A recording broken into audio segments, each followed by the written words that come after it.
السلام علیکم ملګرو. جنرال موبین عرف پانډي چې دا په جرلنډو مشهور دی، حافظ حمدالله صاحب دغه باره کې څه وایي؟ د جرلنډو باره کې حافظ حمدالله صاحب ډېرې زبردستې خبرې کړي او مکمل حقیقت بیان کړی دی چې دا جرنل دی او که دا جرلنډو دی دا کومه بلا ده. راځئ د حافظ حمدالله صاحب دا خبرې واورئ. عمده خبرې وي چې جرلنډو ته زور ورکړی او بکواس یې کړی دی. ملګرو دا پوره واوري او مخکې شیر کوي چې دغه جرلنډو ته دا ویډیو ورسیږي. خو یو شخصیت تاسو را انټروډوس کوم، کېدای شي تاسو پیژنم، د افغانستان جنرال موبین.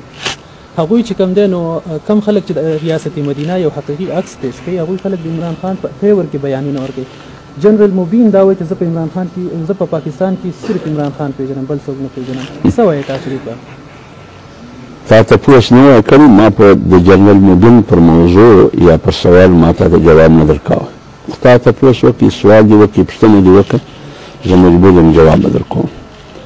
یو خو باید دا حقیقت معلوم شي چې موبین جرنل دې کړی دی.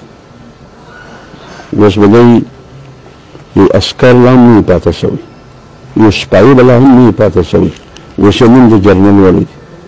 لهذا د څه وویل څه نه وویل، د چا تعریف یې وکړي، پر چا تنقید وکړي، لیکن دونه دا حق موږ لرو چې پر مولانا فضل الرحمن صاحب باندې د ده تنقید بې ځایه دی. یو کهاوت دی، یو متل دی، وایي شنې خوله لویه خبره. لیکن زه دې ته حیران یم، ما ته افسوس پر دې دی چې په افغانستان کې د امارت اسلامي حکومت دی، په هغه کې ملا محمد حسن اخوند د تمامو وزراو صدر اعظم دی، سربراہ دی، او امیر المؤمنین شیخ ملا هیبت الله اخوندزاده دی، او واک او اختیار د دې دی.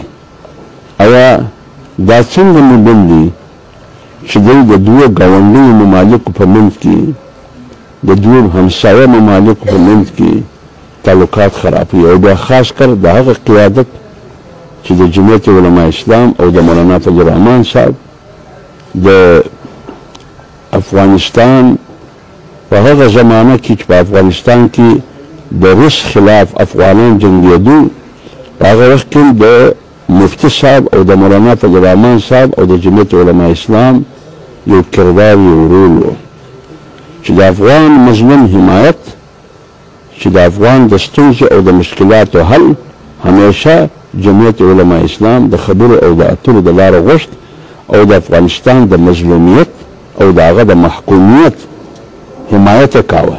په دې وجه چې افغانستان محکوم هم دی او مظلوم هم دی، پر افغانستان باندې یو جارحیت، یو تور شمال یا سور شمال حمله آور دی. لهذا موږ د افغانستان د افغانانو د مظلومیت او د محکومیت سره همدردي لرو. غواړو دا چې افغان آزاد ملک دی، خود مختار ملک دی، په افغانستان کې د افغانانو د خوښې یو آزاد، یو مختار حکومت راشي او یو خود مختار ریاست په دنیا کې وپېژندل شي. دا چې لهذا د افغانانو کور دی، د افغانانو ستونزې حل کول دا د افغانانو کار دی.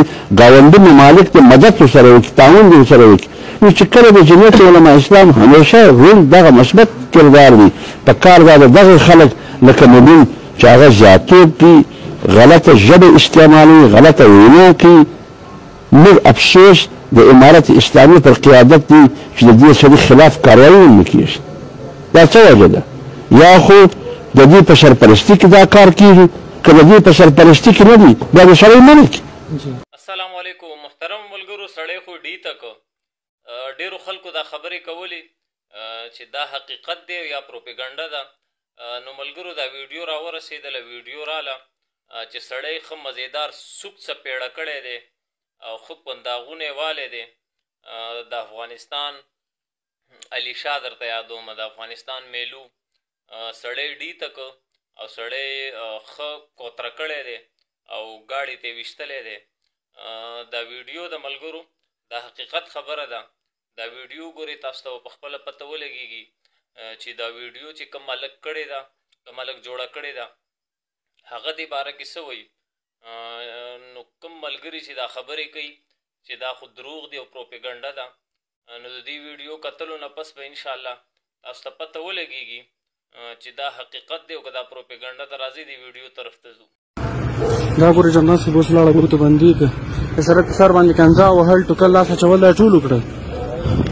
دا د موټر کې دا د بوت ډېر بې عزتي باندې ویډیو شانې پراته ټول منډې پسې وهي.